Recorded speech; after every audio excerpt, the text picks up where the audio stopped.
Buenos días, jóvenes, reiterando los saludos. Hoy día tenemos un cursillo de terapia y nebulización, complementando un poco de información sobre oxigenoterapia y terminaremos hablando un poquito de la gasometría, ¿ya? En cuanto a la nebulización, es un procedimiento médico consistente en la administración de un fármaco o elemento terapéutico mediante vaporización a través de las vías respiratorias que le permiten al paciente despejarse para respirar adecuadamente. Cuando ha sido atacado por un cuadro de asma o alguna otra congestión que no le permite respirar de forma normal. Si bien es cierto, la nebulización es un acto médico, digamos, está comprendido como un acto médico, generalmente la persona que realiza la nebulización es una enfermera o muchas veces un técnico, ¿no? Preferentemente es una enfermera, la indicación del médico, quien indica el fármaco a medicar, ¿no? La mezcla que se va a utilizar, ¿no? Generalmente para nebulizaciones, antiguamente usábamos el feneterol, medicamento que actualmente no se encuentra en farmacia. Solamente tenemos por ahora el salbutamol, ¿no? Que es el que usamos para nebulización, ¿no? El suero fisiológico, 4 centímetros cúbicos, ¿no? Contamos unas 10 gotas de salbutamol y luego procedemos a la nebulización. Esta es la indicación que el médico debe de dar para que la enfermera realice la nebulización. ¿Cuáles son los objetivos generales? Broncodilatar, administrar medicamentos con efecto local o general, humidificar el aire, mejorar la movilización y la evacuación de las secreciones respiratorias. En cuanto a humidificar el aire, esto generalmente cuando uno nebuliza con oxígeno, ¿no? Porque cuando uno nebuliza con oxígeno, aparte tiene un dispositivo donde colocamos agua para modificar, digamos, el oxígeno. ¿Por qué les menciono esto? Porque hay, digamos, nebulizadores portátiles, ¿no? Que son eléctricos generalmente. Esos que se utilizan muchas veces en casa no humidifican el aire porque no cuentan con un humidificador. Es diferente en cuanto a la humidificación que uno hace cuando un paciente está hospitalizado o en emergencias, que ahí se permite usar oxígeno o nebulizar complementariamente con el oxígeno y poder modificar el aire para que haga un mejor efecto el medicamento. ¿Qué medicamentos se pueden administrar? Se pueden administrar antibióticos, como la amicacina, en caso de meningitis, broncohidrasadores, como les he mencionado, el salbutamol, que sirve para aliviar el broncoespasmo, corticoides, ¿no? La budesonida, que reduce la inflamación de los pulmones, mucolíticos, N-acetilcisteína, que fluidifica las secreciones bronquiales excesivas o espesas, ¿no? Acá, como ustedes me lo dicen, son mucolíticos, no son broncohidrasadores. Estos mucolíticos, más que todo, hacen que la secreción se fluidifique.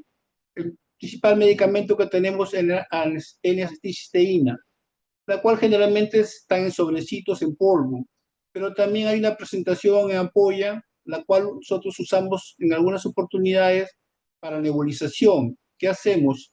Colocamos en un recipiente ya idóneo 4 centímetros cúbicos de suero fisiológico y media ampolla de este mucolítico que es la N-acetilcisteína y luego procedemos a la nebulización.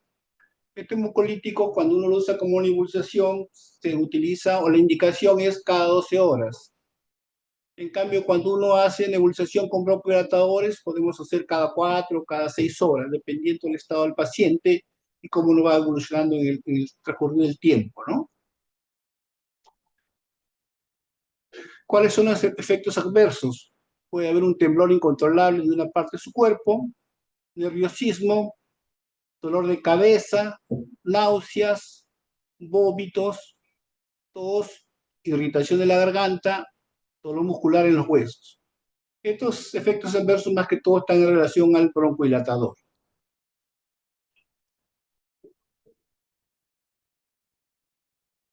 Hay varios tipos de nebulizadores, ¿no? Un nebulizador con sistema neumático, un nebulizador tipo YEC, un nebulizador por compresión, ¿no? Como les decía, hay portátiles, pero que no van conectados a oxígeno, no serían los más adecuados, pero sí ayudarían en casa a los pacientes cuando tengan un problema en la saturación de asma, ¿no? Dentro de los, también uno le llama a veces nebulizador o inhalador, que también nos ayuda. Generalmente se puede usar cada 6 horas, igual, ¿no? Como el salbutamol, otro broncohilatador, el bromuro hipertropio, también podemos utilizar cada 6 horas. En cambio, los corticoides, cuando lo usamos así en inhalador, generalmente puede usarse cada 12 horas y algunos cada 24 horas. Dependiendo de las marcas, en el mercado hay diferentes broncohilatadores, diferentes corticoides, ¿no? De acuerdo a la marca, también y las presentaciones varían bastante. ¿Qué hay que considerar? Monitorizar antes y durante la terapia.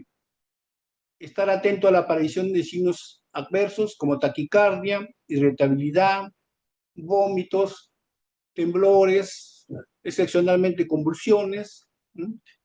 A lo mencionado, los broncodilatadores deben diluirse en agua o suero fisiológico, ¿no? Algunos suero fisiológico 4 centímetros cúbicos, otros emplean 5 centímetros cúbicos. El nebulizador funciona por principio de Venturi. Cuando el aire entra al nebulizador, convierte los medicamentos en aerosol de gotitas microscópicas, entre 1 a 7 micrones, que son fácilmente inhalados. La preparación y administración de las nebulizaciones se realizará respetando los 10 correctos, que hay unas normas que ya le emplea la enfermera, como le manifesté. Los nebulizadores las nebulizaciones se deben realizar antes de la aspiración de secreciones, cuando las haya, y antes de la alimentación. Utilizar aire y oxígeno según corresponda. Lo ideal es que se nebulice, como les menciono, con oxígeno. El material utilizado, salvo el equipo de nebulización, debe ser desechable, ¿no? El equipo de nebulización no lo guarda, ¿no? No lo desecha. En cambio, sí, la mascarilla, digamos, las conexiones, eso sí hay que desechar. Acá tenemos una foto, acá, en la parte superior, mirando izquierda, digamos, una mascarilla para nebulizar. En la parte del medio, un nebulizador, como le digo, es portátil, eso no tiene oxígeno, no funciona como oxígeno, digamos, como complemento. En el otro lado tenemos la red de oxígeno, que es como usamos generalmente, con un balón oxígeno empotrado, el cual colocamos al paciente, ¿no? Indirectamente para nebulizar. También acá tenemos una foto del suero fisiológico, la colección, o sea, con una especie de manguera, donde ponemos un dispositivo y lo colocamos en la parte bucal del paciente. Una representación del fármaco, como le digo, actualmente solo contamos con salbutamol, ¿no? La jeringa descartable, generalmente para medir cuánto suero fisiológico se utiliza. Ese sería el material que se debería emplear para la nebulización. Acá reiterando una foto, ¿no? Una enfermera, ¿no? Nebulizándole a un niño con su mascarilla, sentadito. El paciente puede estar sentado o echado de acuerdo a la condición que tenga el paciente. ¿Qué debe hacer la enfermera? Revisar la orden médica, lavarse las manos, preparar el equipo, sea la mascarilla o pieza bucal para nebulización, ¿eh? Colocar el conector, ver la solución y el medicamento. Posteriormente, cuando se hace un equipo, lo enciende, ¿no? Si es un balón de oxígeno, abre, digamos, hasta 8 litros para poder manejar esto, ¿no? Comprobar que se produzca una nube de aerosol, generalmente en el dispositivo, que es un recipiente plástico, uno ve ahí como un aerosol. Cuando deja uno o retira ya la nebulización, cuando ya no nubla, digamos, ese recipiente, o generalmente por tiempo, aproximadamente 15 a 20 minutos, ya el medicamento no hay, por lo tanto ya podemos retirar la nebulización. Acá menciona, ¿no? Colocar al paciente la mascarilla o la pieza bucal por 10 a 15 minutos o hasta que se termine el medicamento. Lo ideal es que el paciente se encuentre sentado o semisentado, pero en casos de pacientes que están en las unidades, ¿no? Echados, también se les nebuliza. De ser posible, se le debe estimular para que inhale a través de la boca en forma lenta y profunda. Este es cuando el paciente esté consciente, ¿no? Eso sería más que todo para un paciente ambulatorio.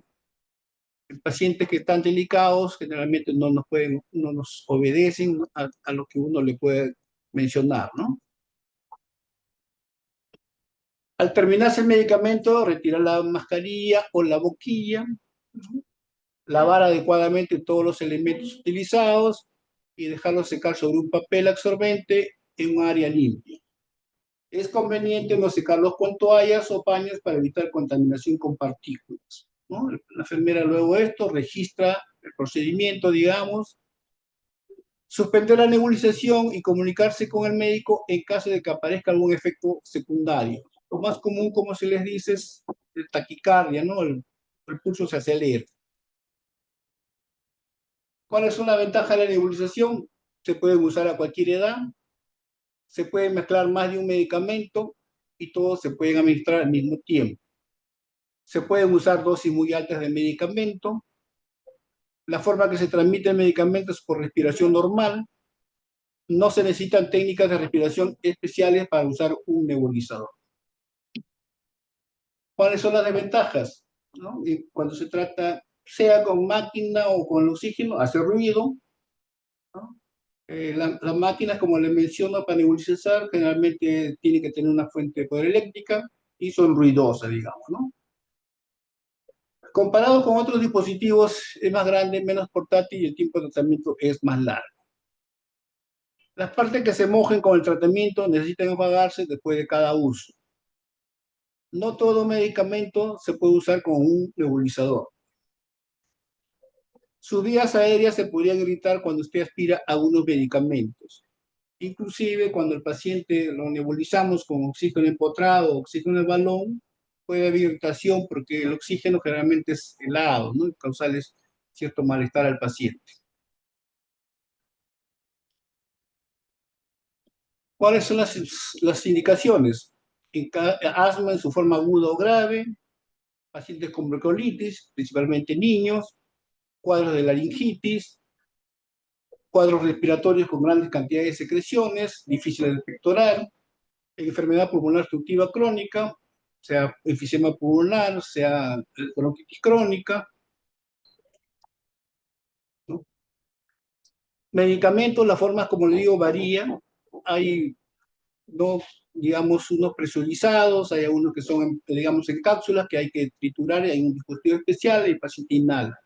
La ventaja de esos dispositivos en el cual se tritura el medicamento, que son cápsulas, es que el paciente solamente inspira, ¿no? En cambio, cuando es un inhalador, digamos, inhalador comúnmente como, digamos, el etil, salbutamol, el momento digamos, de inspirar debe coincidir con el momento que uno presiona la parte superior del inhalador para que ingrese el medicamento.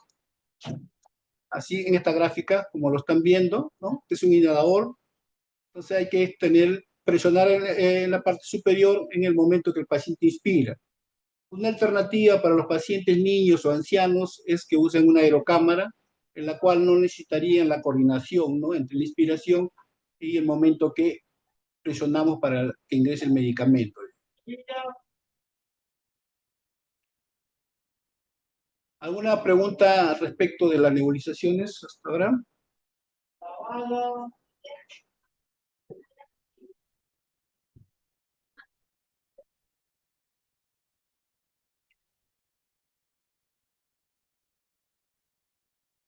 Bien. Si no hay preguntas, continuamos con el segundo capítulo, digamos, la oxigenoterapia. ¿Qué cosa es la oxigenoterapia? Se trata de la administración de oxígeno a concentraciones mayores que las del aire ambiente con la intención de tratar o prevenir los síntomas y las manifestaciones del hipoxia. Proceder a la administración de oxígeno a concentraciones superiores a las del 21%, que es al medio ambiente, ¿no? 24%, 28% ya son concentraciones superiores al 21%. 21% ya ustedes saben es al aire ambiental, ¿no? Igual se utiliza la mascarilla ya como uso, puede ser una mascarilla simple, puede ser una mascarilla de Venturi, cánulas nasales también, la forma de administrar oxígeno varía. Esto es, digamos, algo común, conforme el paciente esté un poco, digamos, más delicado, hay otras alternativas de oxigenación. El oxígeno se prescribe generalmente en litros por minuto, puede ser en forma de concentración de oxígeno, puede ser expresado en tanto por ciento. Sí, escucho. Ah, disculpe, ya, tienes razón, un ratito, disculpe, un ratito. ¿A dónde le doy? Ya, ahí, a ver, sí, ajá, ahora, Estoy compartiendo. Hola. Sí, doctor. Sí, ya, repito entonces, ¿no? La oxigenoterapia se trata de la administración de oxígeno a concentraciones mayores que la del aire ambiente con la intención de tratar o prevenir los síntomas y las manifestaciones de la hipoxia, ¿no? Proceder a la administración de oxígeno a concentraciones superiores a las del 21%. Les mencionaba, ¿no? Cánula nasal, por ejemplo, la superior izquierdo, esta es una máscara de Venturi. En esta representación del lado derecho, digamos, izquierdo, derecho que nosotros estamos mirando, se ve uno como con un nebulizador, digamos. En el otro se ve una máscara simple en la inferior izquierda. ¿Cómo se administra el oxígeno? Se prescribe generalmente en litros por minuto, en forma de concentración de oxígeno, expresada en tanto por ciento, como el 40%, digamos, es similar a decir 0,4 de oxígeno, ¿no? O sea, 40% podemos decir, o 40% 0,4. O si decimos 50%, podemos mencionar FiO2 0,5, ¿no? Eso es lo que podemos, lo que uno pone cuando pide la gasometría. Siempre es importante mencionar el FiO2 que tiene cada paciente para un control posterior o para el seguimiento. Los sistemas de administración de oxígeno existen dos, uno de flujo bajo, el otro de flujo alto. Lo de bajo flujo no aportan toda la atmósfera respirada, no aseguran niveles estables de FiO2, la FiO2 cambia con tamaño, digamos, de la bolsa de reservorio, varía con el flujo de oxígeno, también varía con el patrón respiratorio del paciente. En estos dispositivos de bajo flujo no es posible controlar la temperatura y la humedad. ¿Cuáles son los criterios? ¿No? Que el paciente cuente con un volumen total entre 300 y 700 mililitros, que la frecuencia respiratoria sea menos de 25 por minuto, que el patrón ventilatorio sea regular y constante. Si tuviéramos un paciente con una frecuencia respiratoria mayor a 25, ya tendríamos que usar el de alto flujo. Entonces, estas cosas son importantes cuando uno, ¿no? Digamos, indica oxigenación para un paciente. Más que todo un resumen, estos son los pacientes que están, digamos, más estables, digamos, ¿no? En lo de alto flujo, aportan toda la atmósfera respirada, suministran niveles constantes de FiO2, pueden dar FiO2 altas o bajas. La FiO2 no se afecta por cambios del patrón respiratorio. En este caso, es posible controlar la temperatura y la humedad. Generalmente estos de alto flujo ya usan una especie de máscara, ¿no? En cambio, el otro podemos usar con cánula nasal. Entonces, ¿cómo hacemos el sistema de bajo flujo? Se puede administrar mediante cánulas o llamados gafas nasales, por una máscara simple o por máscara con reservorio. Para administrar no oxigenación mediante el sistema de alto flujo, tenemos máscaras de Venturi y los nebulizadores de pared. Entonces, lo que más se usa en alto flujo es la máscara de Venturi. Acá tenemos una, digamos, una comparación de las cánulas nasales, las cuales son confortables. Por cada litro de minuto, FiO2 va aumentando 4%. Para algo práctico, digamos así, cuando uno administra un litro, correspondería a un FiO2 de 24%. Administrando 2 litros, le correspondería un FiO2 de 28. 3 litros le correspondería 32%. Para 4 litros corresponde 36%. Cuando administramos 5 litros por cánula nasal, sería el FiO2 correspondería a 40%. Si administramos un flujo de 6 litros, el FiO2 sería 44%. Esta gráfica es así, no sigue con 7, 8 litros por minuto, porque se dice que más allá de 6 litros ya no se debería administrar oxigenación, ¿no? Porque sería igual dar 7, 8 que dar 6 litros. Entonces, con el 6 es lo que ustedes deben trabajar. Este sistema de bajo flujo, como le digo, son pacientes que generalmente están estables. Es confortable, ¿por qué? Porque los otros sistemas generalmente emplean una mascarita, digamos, ¿no? Que vamos a ver a continuación. Acá hay unos dibujos, ¿no? Estos sistemas de bajo flujo, o sea, las cándulas, producen poco trauma nasal, y aprovecha la función acondicionada del aire que presta la nariz. El flujo rápido de oxígeno ocasiona la resecación e irritación de las fosas nasales. Siempre va a haber molestia. Todo medicamento todo que administremos siempre va a dar un efecto, digamos, adverso, ¿no? O a otros indeseables, ¿no? También podemos usar una máscara, ¿no? Máscara simple, donde puede uno otorgar fibras entre 40 y 60%. Entonces, en esta máscara ya no es como una cánula. Pues, si le indicamos 5 litros por minuto, correspondería a un FIOS de 40%. Si lo colocamos a 6 litros por minuto, correspondería a un FIOS de 50%. A 7 litros le corresponde un FIOS de 60%. ¿No? Esto es más o menos para que uno vaya haciendo una relación de cuánto es el FIO2. Lo ideal siempre le van a decir que si tienen la posibilidad de hacer una gasometría, se debe hacer, o la otra es con el oxímetro de pulso, que es menos invasivo y podemos ir monitorizando al paciente. No deben utilizarse con flujos menores de 5 litros por minuto, porque al no garantizarse la salida del aire exhalado, puede haber inhalación de CO2. Esto se refiere a estas máscaras, ¿no? También hay un sistema de bajo flujo con máscara con bolsa de reservorio, que también tiene digamos, para 6 litros, por ejemplo, le corresponde 60, a 7 litros le corresponde 70, para 8 litros le corresponde 80% y así sucesivamente. Hay otros sistemas que son sin reinhalación, el FIO2 te puede dar hasta más de 80%. El anterior te daba máximo 80, ¿no? En cambio, esto de sistema de no respiración te da un FIO2 de mayor 80. Tiene válvulas unidireccionales, ¿no? Este sistema de máscaras generalmente se usa para aquellos pacientes que retienen CO2. En cuanto a los sistemas de alto flujo, ¿cuáles son las ventajas?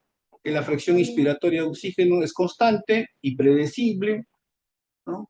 La humedad y la temperatura pueden ser controladas, la fracción inspiratoria de oxígeno y patrón respiratorio, fácilmente medibles, usa el principio de Bernoulli, ¿no? ¿Qué cosa dice? El paso de un flujo gaseoso por un conducto de diámetro reducido crea una presión subatmosférica lateral que arrastra aire atmosférico al conducto principal. Una gráfica del sistema de Venturi. Acá hay un dispositivo que ya poco se usa, que es a colores, ¿no? En la foto vemos, es un sistema de Venturi para colores. Para cada color ya viene representado cuántos litros de oxígeno se le puede colocar. Actualmente ya no usamos esto, no viene en el mercado, entonces el dispositivo mismo tiene para poner, digamos, una flechita donde cual colocamos los litros que deseamos para el FIO respectivo, ¿no?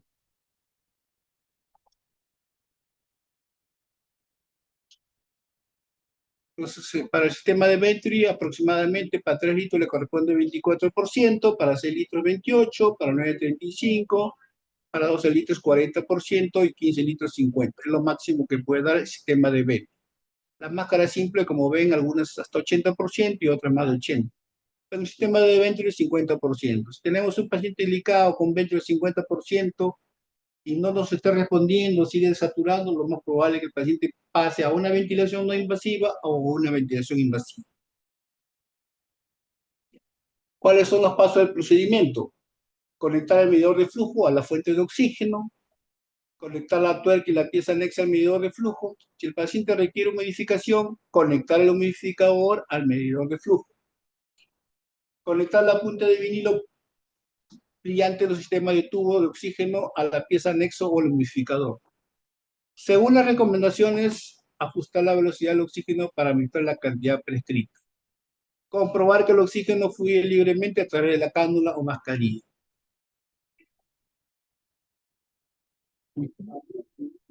En la mascarilla sin respiración, la bolsa de reservorio ha de cargarse con oxígeno antes de colocársela al paciente. Cuando se utilice una mascarilla de oxígeno con bolsa, ajustar el flujo del gas para prevenir que ésta colapse. Entonces, la bolsa que uno le coloca al paciente debe, digamos, verificar que se infle y se desinfle, ¿no? Muchas veces quedan colapsadas, entonces hay que tomar las medidas correctivas. Colocar la mascarilla en la cara del paciente o insertar las púas de las cánulas en las fosas nasales. Controlar la mascarilla para asegurar que no se obstruyan sus salidas laterales. Si es preciso, colocar almohadillas o tiras con gasa o algodón para prevenir las molestias o irritación, ¿no? Algunas máscaras, algunas personas son muy sensibles, se hacen heridas por la máscara, digamos. Por las fosas nasales también algunos pacientitos pueden sangrar. Cuando se administra un fármaco a través de la mascarilla, hacerlo en forma de nebulización. Si se aplica modificación, comprobar periódicamente los tubos y drenados, ¿no? Cuando uno emplea modificación, una nebulización, digamos, en los corrugados, en las cánulas, se aprecia humedad, ¿no? Ahí hay que tener ciertas precauciones y también a veces ocurren complicaciones. El oxígeno, como cualquier medicamento, debe ser administrado en las dosis y por el tiempo requerido, con base en la condición clínica del paciente y en lo posible fundamentando en la medición de los gases arteriales, o sea, hacer la gasometría. ¿Qué debemos tener en cuenta? En caso de hipercapnia, cuando el PSO2 es mayor de 44, puede presentar depresión ventilatoria a concentraciones altas de oxígenos. Cuando tenemos un paciente con CO2 alto, no debemos usar una concentración de oxígeno muy alto, ¿no? Lo ideal, cuando el paciente retenedor, se indica un FIO2 entre 28 a 30%, 32%. No podemos administrar a un paciente que retiene CO2, digamos, una máscara de 20 o 50%. No deberemos hacer eso. Con FIO2 mayor a 50 o 0.5 se puede presentar atelectasia de absorción y toxicidad por oxígeno.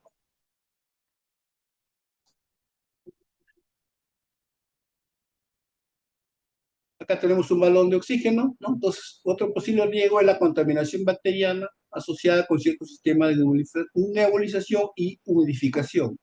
Como vemos en esta foto, digamos, la enfermera no está usando guantes. Y este equipo de oxígeno para nebulizar generalmente no solo se usa para un solo paciente, lo usan para varios pacientes.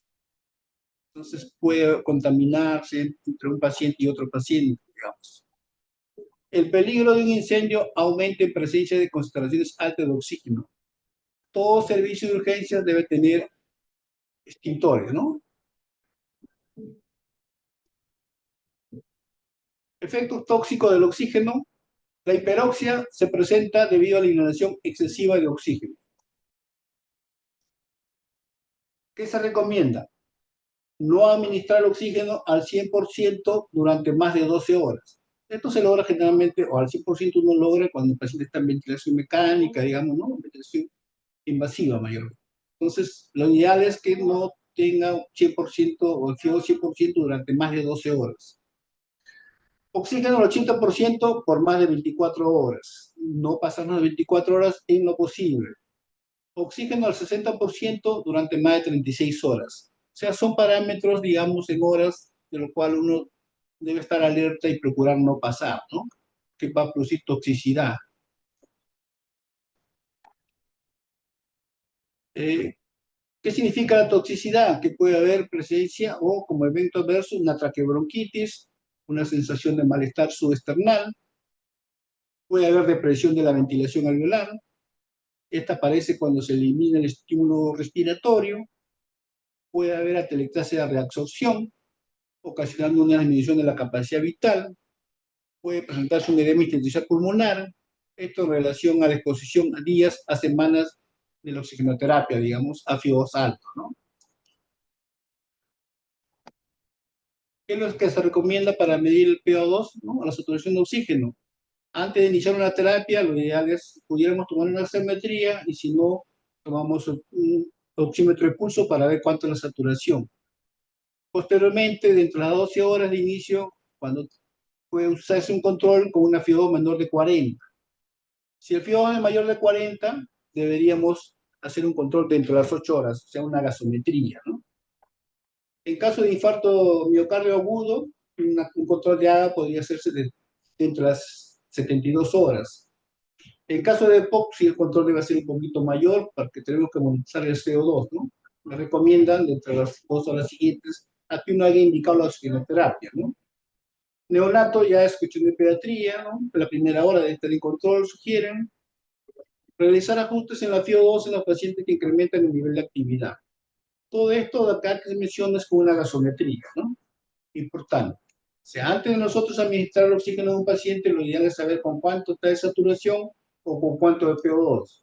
La única forma de tener el PO2 exacto es con una gasometría. En cambio, la saturación la podemos tener con el oxímetro de pulso o con el monitor en caso el paciente esté hospitalizado en una unidad. Evaluación de resultados. Evaluar periódicamente los beneficios clínicos, la corrección de la hipoxemia y la presencia de efectos deleterios. En los pacientes con EPOC agudizado se requieren 20 a 30 minutos para llegar a una situación de estabilidad luego de cualquier cambio en la FiO2. Vigilar el posible empeoramiento de la presión arterial, ¿no?, durante la oxigenoterapia. Les he mencionado alto flujo o bajo flujo, generalmente es una ventilación no invasiva, ¿no? De cuando, como le digo, si el paciente se pone delicado, agrava su situación, ya un paciente, como les comentaba, que tenga por decir un CO 50% y requiere más oxígeno, hay dos opciones, una ventilación no invasiva o una invasiva. Entonces, pues la no invasiva, actualmente antes había máscaras de Venturi no invasivos, actualmente podemos catalogar como las cánulas de alto flujo, como un método de no invasivo, y las invasivas serían cuando hay que intubar al paciente. Intubar al paciente y conectar a un ventilador, digamos. Ese sería otro tipo de oxigenoterapia, pero ya serían pacientes delicados. ¿Alguna pregunta?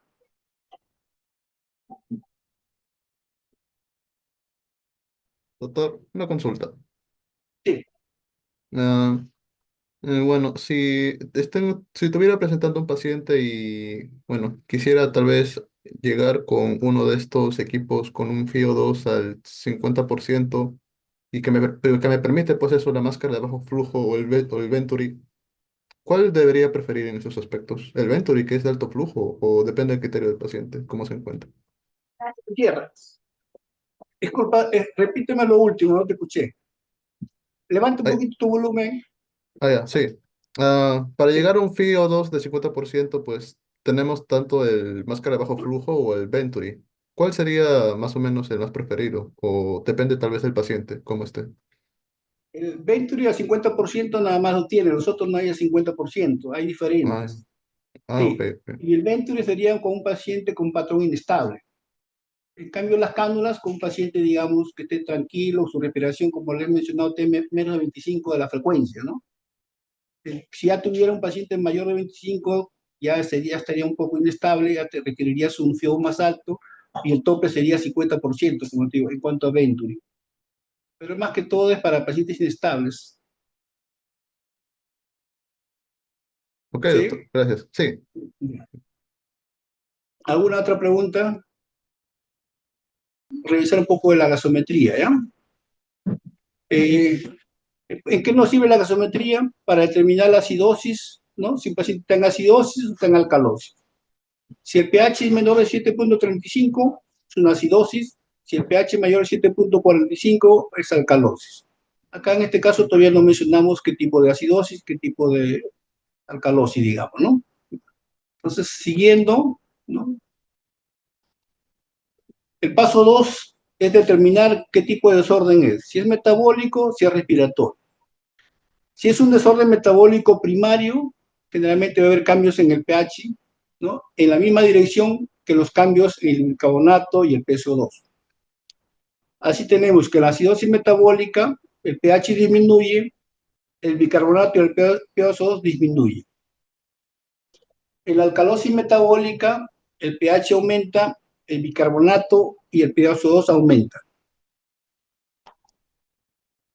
En relación a un desorden respiratorio, el pH cambia en dirección opuesta al cambio en el bicarbonato y en el PCO2. Así tenemos que la acidosis respiratoria, el pH disminuye, el bicarbonato y el PCO2 aumenta. En cambio, en la alcalosis respiratoria, el pH aumenta, el bicarbonato y el PCO2 disminuyen.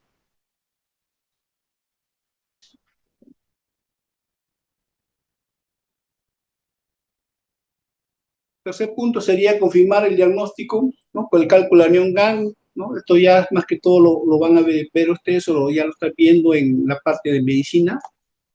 Entonces, la parte respiratoria, más que todo nosotros vemos más acidosis respiratoria y eso está en relación al que el CO2 aumenta.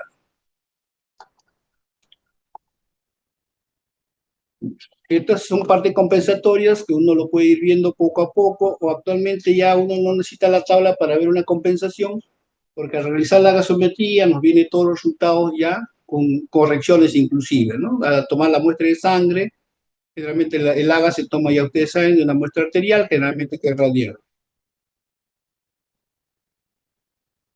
En todo disturbio ácido-base existe una alteración primaria y otra compensatoria. En caso de una acidosis metabólica, ¿no? Cuando el disturbio es primario, la compensación es que el PCO2 disminuye, ya algo mencionado, ¿no? En caso de acidosis respiratoria, el PCO2 aumenta y se compensa con el bicarbonato que también aumenta. En la alcalosis metabólica, aumenta el bicarbonato, se compensa aumentando el CO2. En la alcalosis respiratoria, disminuye el PCO2 y compensa disminuyendo el bicarbonato.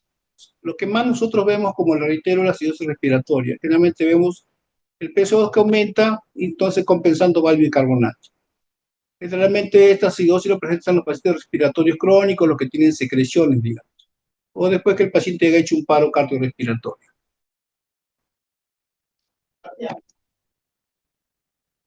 El haga así, ¿cuál es el procedimiento? ¿No? Se toma una muestra, generalmente, como le digo, radial, en otras oportunidades femoral, otras oportunidades braquial.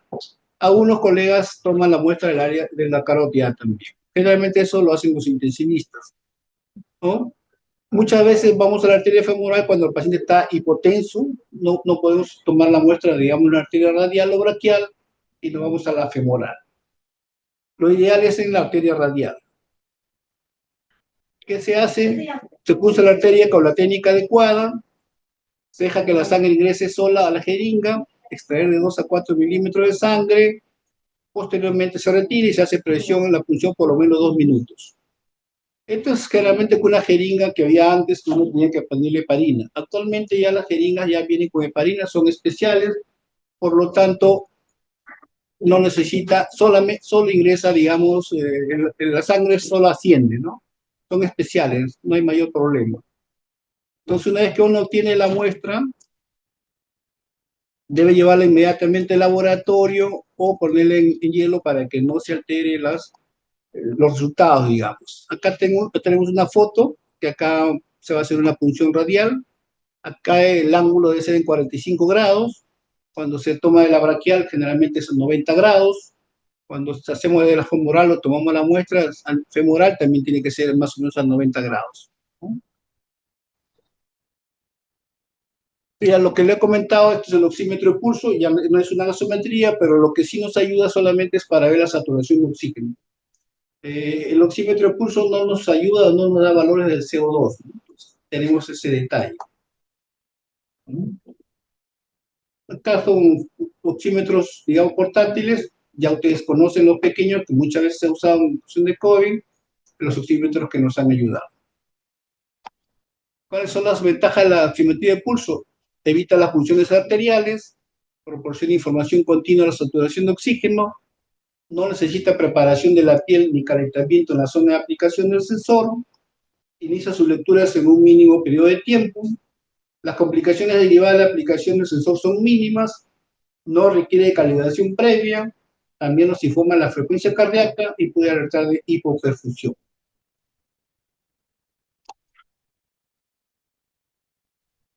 ¿Cuáles son las desventajas? No informa sobre el pH ni el pH2, como les menciono, no detecta hiperoxemia, no detecta hipoventilación. Acá para que vean la diferencia que hay entre, digamos, a nivel del mar y por decirle, a 3.900 metros, ¿no? Normal, por ejemplo, a nivel del mar puede estar una saturación de oxígeno entre 93 y 100%, a 3.900 la saturación normal es entre 83 y 92%. O sea, a mayor altura, la saturación va a ser menor. Una cosa es estar en Cusco, otra cosa es estar en Lima, otra cosa es estar en Trujillo, va variando la saturación de oxígeno. ¿Alguna pregunta?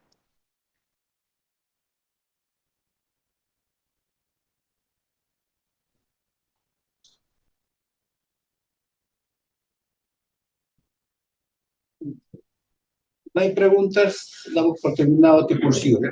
Gracias por su atención. Hasta luego.